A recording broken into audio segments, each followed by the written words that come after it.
Hey YouTube, how's it going? Kevin Clear here with a knife video for you. Today we are taking a look at this knife. This is the G5 Metamorph from RealSteel. Now this is a knife that I've been pretty interested to check out, and so when I saw that Jake over at Canadian Cutting Edge had one, I asked him if he'd be willing to send it over for review, and he was willing to, so thank you so much, Jake, for doing that. Those of you watching this video, go check out his video about this as well, and check out his channel. He does a pretty good job. Now, I want to get into some of the details on this knife. This is a fairly new offering from RealSteel. It's been around for a little while now, but there's not a lot on the internet about these guys. It is designed by Untitled, who has done some pretty interesting stuff with RealSteel, most notably probably the G3 Puko from, is it last year or the year before? But we were all very impressed with the action on that knife and the design overall. And this is no exception. Pretty cool stuff happening here, and we'll kind of go over that as we work through the details. There is one giant fly in the ointment that we'll talk about that really is frustrating about this knife, because this is one of those knives where I want to love it. It is so close to being a home run that it's a little bit frustrating that there is one issue that is going to be problematic for us. Anyway, before we get to that, let's kind of go through the features here. So size and weight on this guy. This knife is 8 1/8 inches overall, so a pretty full size knife. 3 9/16 on the blade, so just over 3.5 inches. 4 5/8 on the handle. And the weight here is one of the most impressive things about this knife. 2.6 ounces. 2.6 ounces, that is unreal, and this thing carries so nice. You literally don't even know you have it with you.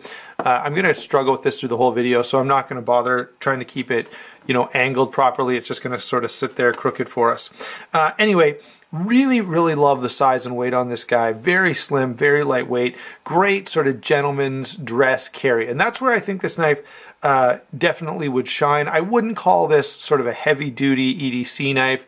I would relegate it more to sort of gentleman's carry, church carry, that kind of role. Let's take a look at this blade. The blade is one of the things I really like. We have, there we go. Try not to get it to glare so badly. We have a full flat grind, or a high flat grind with that bit of a swedge on top, drop point blade, very slim. It is, let's see if I can show you there, 14C28N on the blade steel. You can see also G5 Metamorph Untitled design, and over on this side you can see, if I can get it to focus right, RealSteel written there. Now this blade I think is a real win, because you get a lot of cutting edge, you get a very thin blade, thin behind the edge, thin stock overall, so very nice slicer. Now it's not going to be very robust. If you take a look at this, it's very thin and very fine point, so this is not a knife you're going to go batoning with or prying on anything with, because it's pretty slim. All right, 14C28N blade steel is great budget steel, and this is one of the things I think you're going to hear me, you've heard me before and you're going to hear me say this more.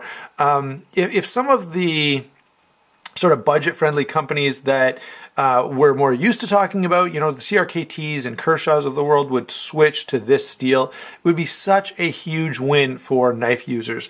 Much better than the typical budget steel. In fact, I would compare this to VG10, even, almost comparable to 154CM. Very good steel. So the blade is, while being quite slim and fairly slight, a really nice cutting blade. It really slices well, and so that is a huge win. You get tons of cutting edge, a very useful blade in this very long, slim profile, which I'm definitely a fan of. Next, we want to talk about the action. The action on this knife is pretty nice. The smoothness here is going to be like few things you have ever experienced. This has roller bearings rather than ball bearings, and the roller bearings are absolutely amazing. I know there's a couple of companies out there using them. I know Shirogorov does. Obviously, there's been other RealSteels that have the Griffin used roller bearings, as did the original Megalodon. I don't know why that name just evaded me there for a second. Disappointed in the new Megalodon, the Eclipse. It doesn't have them. It just has standard bearings. ball bearings, but this does have the roller bearing, which makes the action just spectacular. It really, really is awesome. And the thing about roller bearings that stands out, here's why they're awesome. They distribute the force over a larger area, and so it's been shown that you can really squeeze down on this, eliminating any amount of play, but you can still get really nice action out of it. Now, you don't need to slam this down really hard, but yeah, the roller bearings is just a different experience. They feel really, really nice. Now, this is a liner lock. You can see the stainless steel liners inside the aluminum. Very comfortable, very workable liner lock. I'm a big fan of the way they've done that as well. And the last thing that we've got to touch on are some things that I don't love. So first of all, this is a front flipper. I have no problem with that whatsoever. In fact, I kind of like front flippers after my experience with the smoke from Boost Blades. And this is kind of in a similar vein, being very slim and small.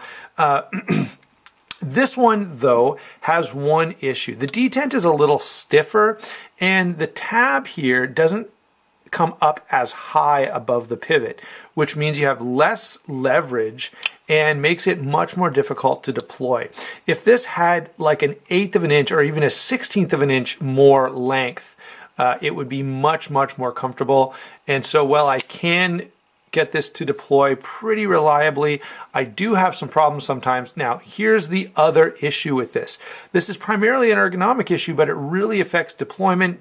This knife is really, really slick. It's like really, like as I'm feeling my fingers on this here, it wants to slip out of my hands. And when you're trying to deploy the knife, that's already a little bit of an awkward motion. That becomes a bit of a problem. So thankfully the clip is on here. That gives me just a little bit of something to grab onto so I can deploy this knife. But the big issue that I have with this, and that's going to affect deployment and regular use, is that it's really, really slick. Everything else is so well done, guys. You have no idea. You know, I would actually even say, you know, if you like this design, go ahead and buy it and do some of your own texturing to it, because it is that good. It's really phenomenal.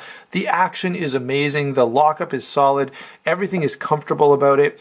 But yeah, those two little issues. The geometry on the front flipper is a little off. Okay, and the traction is really, really rough. And so I guess since we're talking about that, we may as well go over to the ergonomics. And that's where we do end up talking about the grip on this knife, which is really bad. And the frustrating thing, they've got this great jimping on the blade that's really nice. It's not too harsh, it's not too soft, it's really, really nice.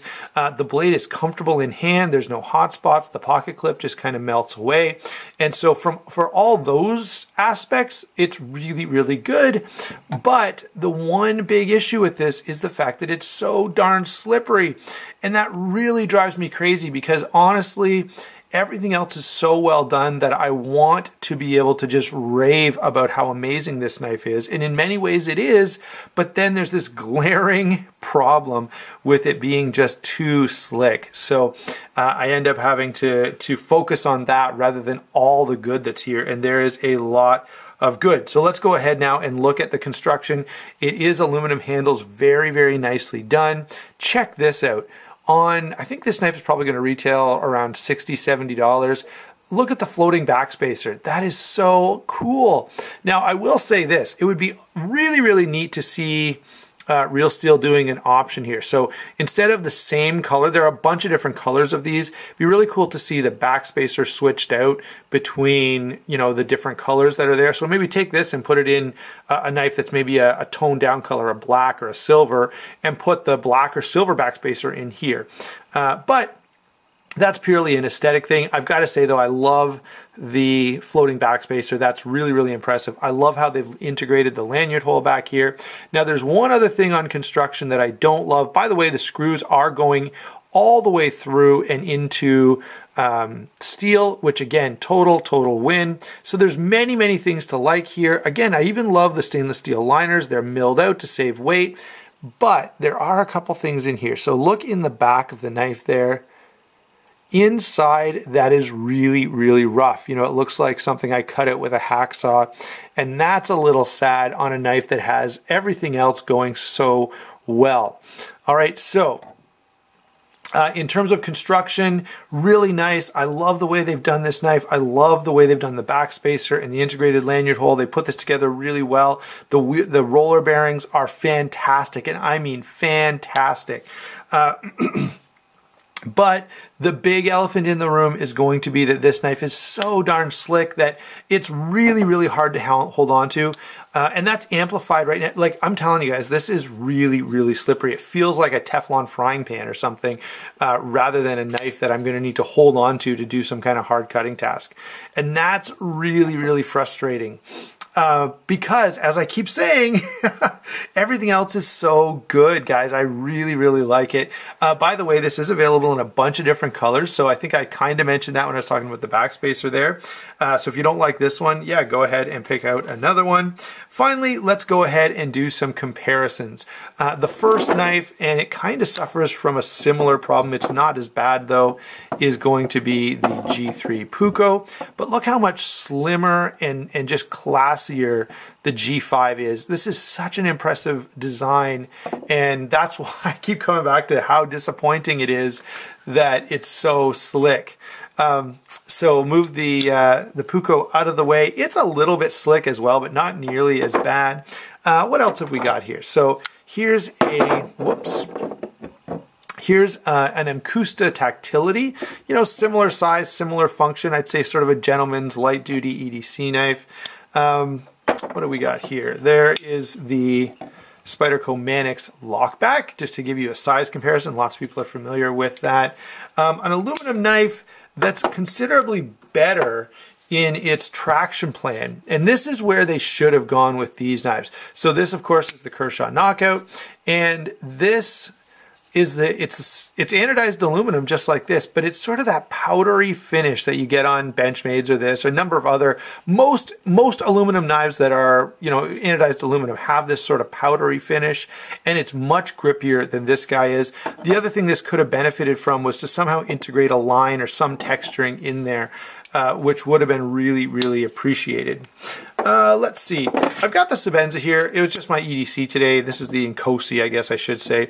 I've got the Inkosi as my EDC, just to give you, again, another size comparison, because people are quite familiar with that knife. And here's a couple other, you know, small sort of gentleman's knives. Here is the Kaiser T1, and here is the Cold Steel Con. So hopefully that gives you a good idea of size. I've got a good range there of different price points, and I think all the knives I showed you are sort of similar in design, sort of lightweight, easy to carry EDC knives, with the exception of the Inkosi. So overall, what is my thought on this knife? Well, my biggest thought here is honestly disappointment, and that's because so many things are done exceptionally well on this knife. Right, this knife gets top marks for, you know, being a great design, for being slim and lightweight, for going with the front flipper, for using the roller bearings, floating backspacer on a sub $100 knife. You don't see that. So everything is so well done, and then they put it in a handle that I can't hold on to. Why is what I keep asking. Why couldn't this knife be perfect? I really, really wanted to love this one, guys, and there's a lot to love about it. But the major thing that really ruins it is the fact that you just can't keep hold of it. Thanks for watching. Don't forget to like and subscribe, and we'll talk to you soon.